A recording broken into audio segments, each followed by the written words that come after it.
We got some stuff to talk about in the NYPD, my friend. Wait, you tell me there's content? You tell me there's stuff going on here? I mean, a while ago, I was told, what are you guys going to do when you run out of content? I mean, we have so much content. We can't even cover it all. Oh, my God. I can't get to it on day to day. So, all right. So yesterday, you didn't hear from the New York Post, who put out the article and failed to mention where they actually heard it from.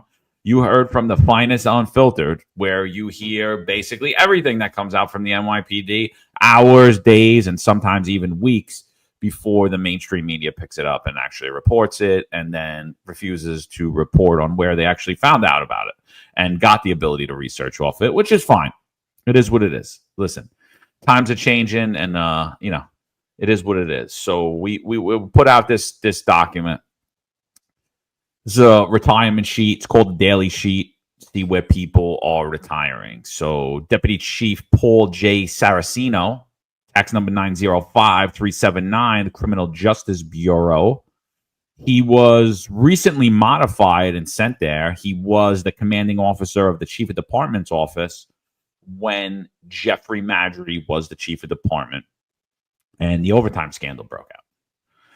So on the document, it normally, like you'll see on this pension sheet, is you'll see the following uniform member of service appeared at the pension fund for a service retirement or for a disability retirement.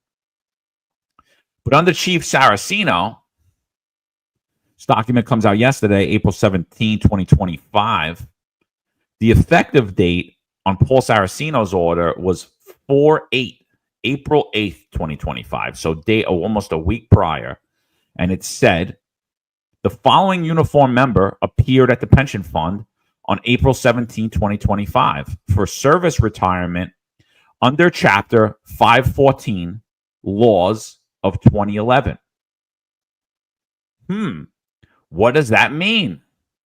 So everyone, you guys, I think the cops are their own worst enemy. I mean, because they can't read. I literally put what Chapter 514 is on the document. Everyone's like, I don't see where it says he got terminated.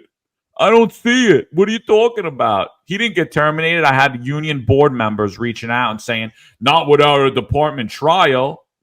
Meanwhile, look at my good friend Marlon Bethel sitting here, who was terminated without a department trial. This is what you guys created. Thank you, union. Now you could be terminated without a department trial. So pursuant, that's what it says on the termination, right? Ready?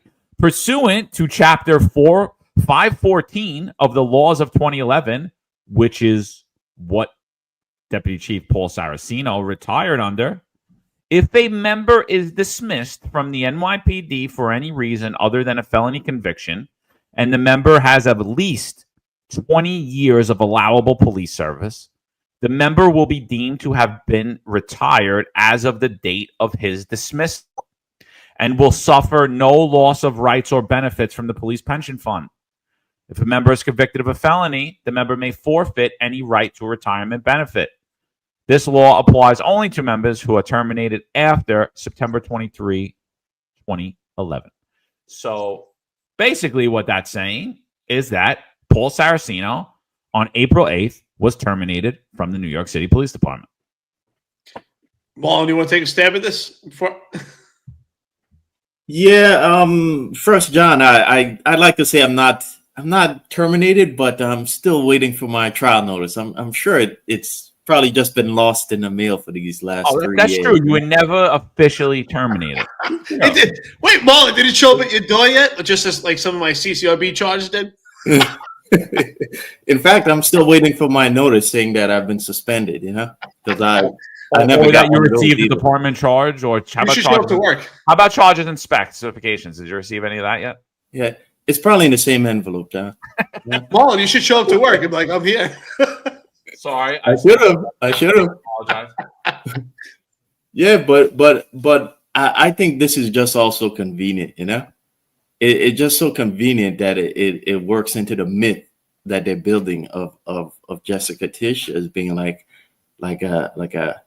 she's about to straighten up the department and like clear up things. Same thing. They're building the myth of Kaz Daughtry right now. I'm sure in like 10 years or so, we're gonna hear like myth, like it's gonna be like Paul Bunyan-esque myth.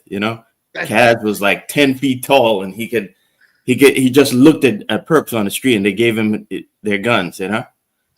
But this is all myth. And it's quite convenient that they throw this guy out there, and this is all now going to be wrapped up, and they're never going to get to those other names on that overtime list, and the other the other chiefs that have been in the news lately that are attached to those names, that those guys gotten away. Those guys are going to get promotions, if not having already received promotions like John Chell. But I found it very interesting, in particular, that the CEA president even commented on this, because in such a high profile incident, I've never, maybe it's just me, but I've never seen union bosses commenting on it. But here it is. Chris Monahan says that he notes that Paul Saraceno was caught between a rock and a hard place. When I saw that, I'm like, yeah, they're definitely making him the scapegoat, and definitely trying to like wrap everything up in a neat package and say Jessica Tisch, she cleared everything up and everything is now kosher. I tell you what, you know what this reminds me of? When I was in Iraq, I'll never forget, I drove trucks, and you're driving on a long highway. And once that sun, that glaze comes, you really start to, and when you're tired, you really start to see things that aren't there. You look and you think you see people, you think you see camels, and you get closer and there's nothing there. That's what this is. Thank you, Jessica Tisch. This was a big mirage for you to see, like, wow, they wrapped this whole thing up. Jeffrey Maddrey's gone from the department. They found someone to put the blame on. To me, this is just this is a backdoor deal. Like, listen, Paul, someone put their arm around Paul. You're going to take one for the team. We're going to terminate you, but who cares? You're still going to get your pension. You're still getting your variable. Everything will remain the same. You just won't get an ID card. And one day, don't worry about it. We'll give you an ID card under the table. Nobody will know about it. That's exactly what this is. And then when you move out of state, because I'm sure you'll move out of state, you'll be able to get a firearm anyway. So this is absolutely ridiculous. This is a complete mirage. No one's affected by this. Jeffrey Maddrey threw Paul Saraceno under the bus. And it's funny because Paul Saraceno came back to the job to work for Jeffrey Maddrey. But in the end, nothing really happened. Jessica Tisch gets to look like this white horse that cleaned up the department, is taking care of the dirty laundry in the NYPD. In reality, nothing happened. Absolutely zero. That word terminated is a fancy word for what happened. There's no impact here. There's no effect. This is just a big mirage. I think this is absolutely a big dog and pony show. And we're watching the circus. This is a big joke. This is nothing. Absolutely nothing happened here. Yeah, so late last night, probably like 8 hours after we had put this out, New York Post comes out with this article. Tina Moore and David Proper. Right-hand man to ex-NYPD Chief of Department Jeffrey Maddrey ousted after allegedly approving fake overtime slip. Sources. So I wrote this. I'm just going to read it because this is just my opinion on it. And I'm like, I can't stand watching how corruption is supposedly being cleaned up in the NYPD when it's absolutely not. It's actually the furthest thing from it. It's, if you go back to an episode we did on January 2nd, when Jeffrey Maddrey left, and Paul Saraceno was modified, we literally called it that he was the fall guy. I mean, why wasn't Caban suspended? Why wasn't Shell suspended? Why wasn't Daughtry suspended? Why wasn't Tanya Kinsella suspended? This isn't the first round of the feds raiding people, unlike what John Shell said on Newsmax. Those weren't raids. That was just a 30, 40 FBI agents showed up at my house in the early morning. Nobody in this department got raided. They just took all of our electronics. That was it. It was just an inquiry. Oh, okay.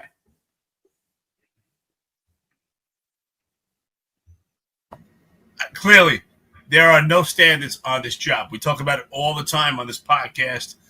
Numerous episodes do we say there's absolutely no standards, there's no metric of measure when it comes to the NYPD. Absolutely. I mean, you can see it right here. Here's the evidence. Paul Saraceno, deputy chief, who works in the chief department's office, it's rumored to believe that he is physically, he's the one that actually signed the slips for Lieutenant Epps. Which I don't believe, by the way. No, which I was just going to say, which I'm very curious to actually see, if that's true. But does it even matter? No. In my opinion, anyone that's in that office was aware Lieutenant Epps was doing an excessive amount of overtime, and based on those numbers, it was impossible that she was actually there, present for all these appearances. So he's accountable and liable. But from what I hear, apparently he was the executive officer at the time, and Fedorov was the commanding officer, which means he would be accountable and liable as well. And so would Jeffrey Maddrey. And yet when Jeffrey Maddrey, let's look back when he had that press conference with his attorney in front and center stage to the entire world, he threw and drove the bus right over the entire office, anyone that was directly involved in signing those overtime slips, and tried to deflect any responsibility to himself. Complete coward. Those are your leaders of the NYPD. Complete coward. How can we expect them to support the cops when they won't support themselves, when they won't support the people that are in bed with them?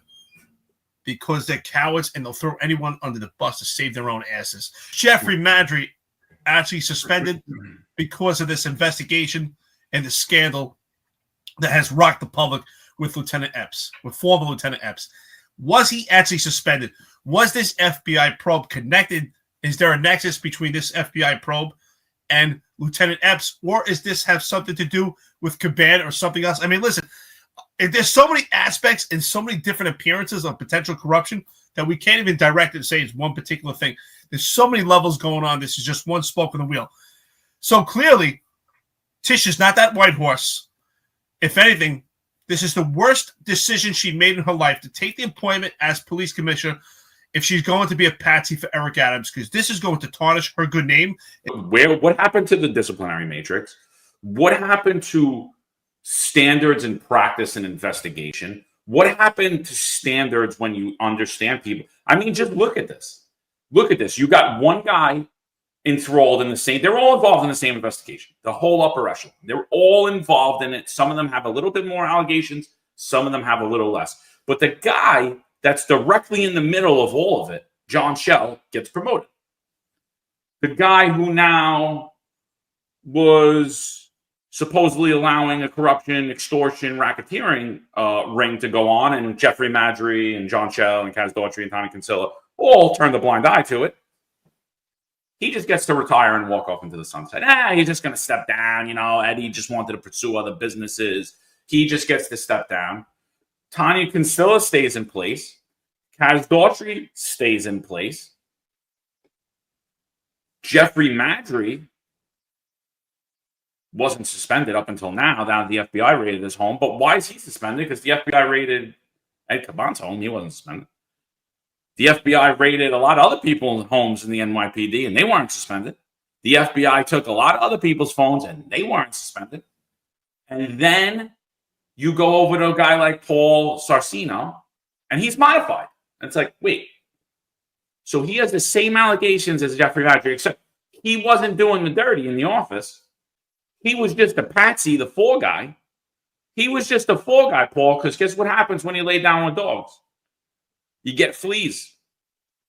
You probably send a late Christmas present to the FBI for raiding Jeffrey Maddrey's home, because they threw you right under the bus, brother. And not only did they throw you under the bus, I'm not going to go into what I got sent over and over again from zero user accounts that was sending me all of this information on you that we never put out, because we're like, you know what?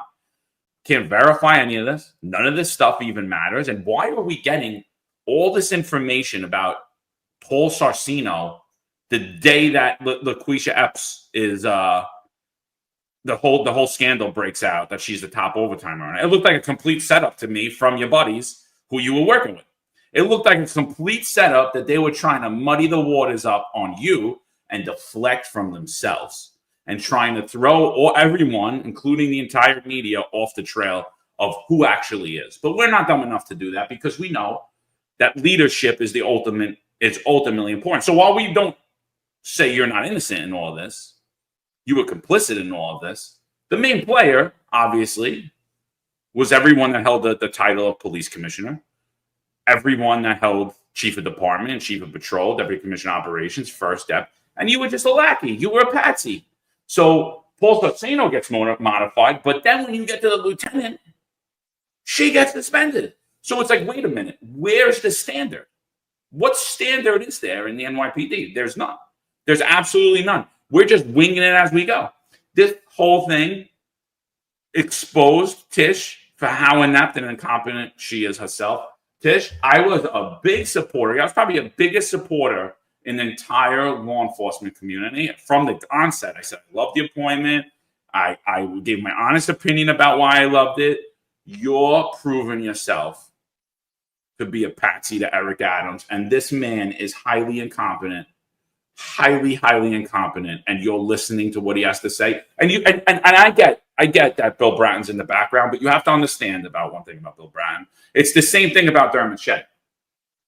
I think both of those men, when you look at public safety, are geniuses. I think that I would love to pick their brains on a million different topics, but they're both beholden to other men. They're puppets. So all their genius is good for absolutely nothing because they'll allow a politician like a puppet to stick their hand directly up their rectum and use their mouth for them.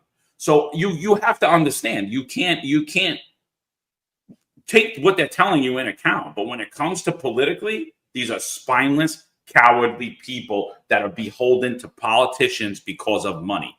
You shouldn't be that. But if you go back and you watch that episode, January 2nd, you'll see. We said, Paul, you're going to be the fall guy. You're the lackey. Watch what's going to happen. Nobody's going to be held accountable. They're going to hold you accountable. So I wrote, the fall guy should be the title of this article.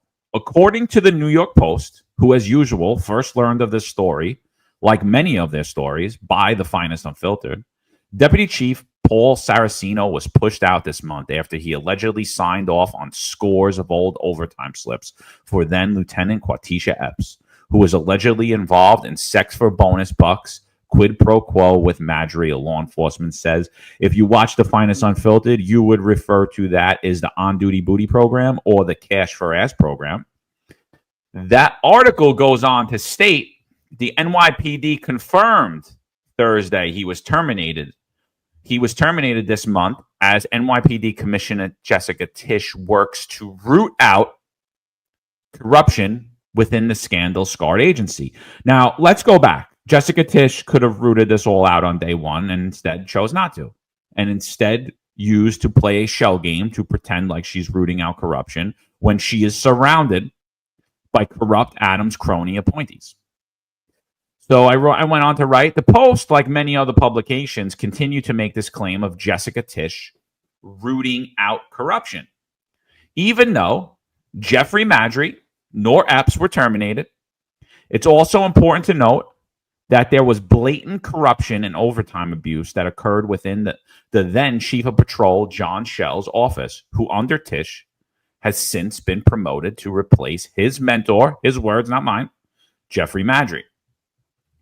Overtime abuse also occurred directly under First Deputy Commissioner Tanya Kinsella, who has testified prior to and after the allegations coming to light that she is in charge of the overtime controls, which were blatantly disregarded. Under Jessica Tisch, she remains in place. Jeffrey Marjorie's former driver, Kaz Daughtry, also misused overtime himself. He used it himself, right, because he wasn't eligible for overtime, but he was sure as hell taking some, and had blatant overtime abuse occur under his supervision or lack thereof. He has since been promoted to the Deputy Mayor of Public Safety. Corruption remains blatant under Eric Adams' administration. NYPD Police Commissioner Jessica Tisch had decided to pretend that Saraceno was the only culprit and used him as the fall guy. Any claims that she is rooting out corruption is laughable and should not be taken seriously. There were also many other supervisors who were involved and all pretended to be Ray Charles or Stevie Wonder while blatant corruption smacked them in the face daily. And now those same spineless and corrupt individuals, but I know they're nice guys. So I don't want to leave that out because I know everyone's got a nice guy, Mo, nice guy, good guy, great guy. You know, I know that, yeah, but they're spineless and they're corrupt. So Joe Fox is the nicest. You know, I at least he wasn't involved in this, right? All the guys surrounding in this, all the guys that were forcing you to put this in your body if you want to continue to work, great guys, Mo. All of the pretend to be corruption fighters as they scrutinize every piece of overtime with a fine tooth comb. GTOFH. I didn't curse. Where's Mike Furia when you need him? Mike, we need you. And Mike says it here too. Nice guy equals weak coward. That's weak coward. That's exactly it. Everyone's a nice guy. This is a complete mirage. Marlon, we said it. This is a big dog and pony show. I think this was, honestly, I think this was a backdoor deal. I think they said, Paul, you're going to take one. I don't know what he's getting for it. Maybe we'll see him somewhere as a deputy mayor somewhere. Excuse me. I guarantee you, mark my words, he's getting something. They made a deal. There's no doubt about it. Clear Jeffrey Madry, clear first deputy commissioner, Tiny Kinsella, Jessica Tishkus to be the white horse. You know what? They put the blame on him. Somehow solely he's responsible. But what's interesting also in this article is it's admitted that it was fake overtime. Right? So they're not arguing that the overtime wasn't fake. They're not arguing that the overtime wasn't complete BS. But what they're saying is it's Paul's responsibility. So this was all planned out. This is completely calculated. That's why it took so long. There's no doubt about it. So if that's the case, then how come Lieutenant Epps wasn't held responsible? Jeffrey Madry wasn't responsible. They put it all on Paul. Somehow Paul was the sole responsibility for this. Tiny Kinsella gets to ride away into the wind. She was completely responsible for this, and everyone turned a blind eye.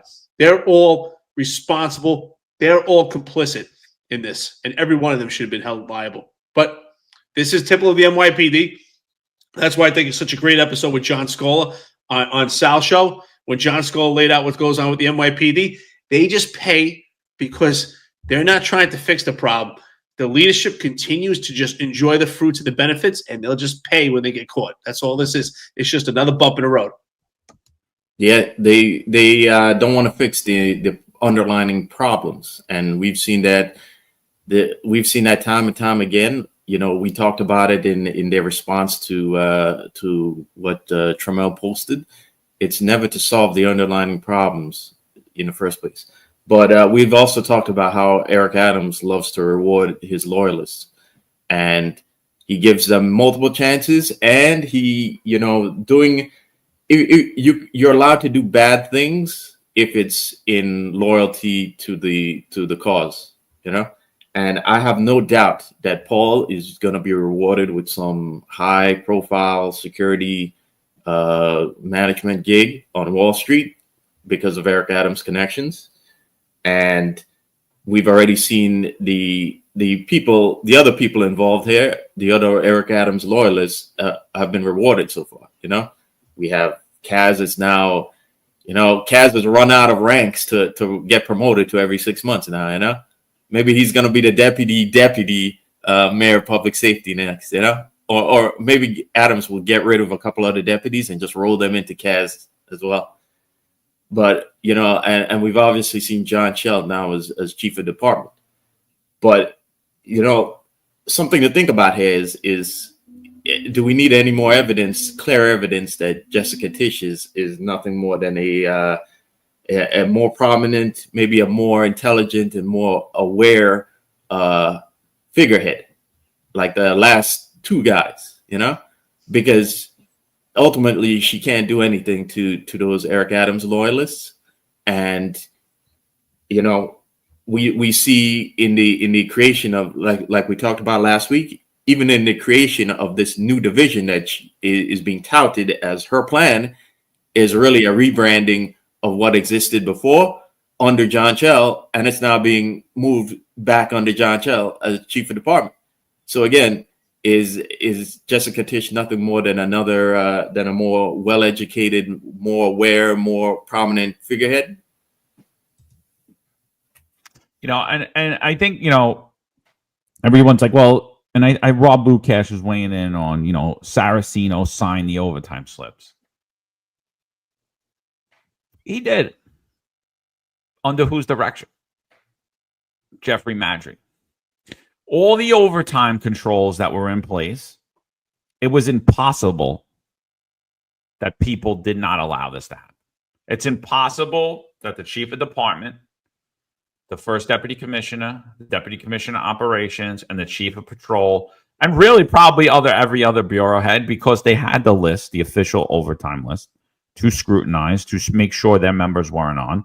They all of them look at the overtime, and that's not just to say those heads, because there were assistant ICOs, there were ICOs, there were numerous other chiefs in that, even in the police, in the chief of department's office, and in all of these other people's office, who knew exactly what Quatisha Epps was doing, and not one of them put a stop to it.